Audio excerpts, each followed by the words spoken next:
আসসালামু আলাইকুম। ফজরের নামাজের পর আল্লাহর নিয়ামতের খাওয়া বাতাস কত যে শান্তি তা দেখলে বোঝা যায়। আগের অনেক পুরানা গজল একটু গিয়ে শোনাবো। আশা করি গজলটা আপনাদের পছন্দ হবে, আমারও পছন্দ গজলটি।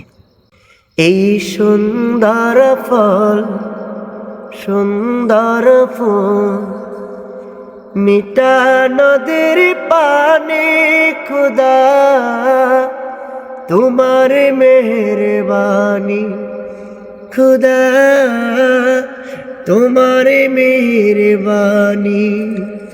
এই সুন্দর ফল, সুন্দর ফুল, মিঠা নদীর পানি, খুদা তোমার মেহেরবানি, খুদা তোমার মেহেরবানি।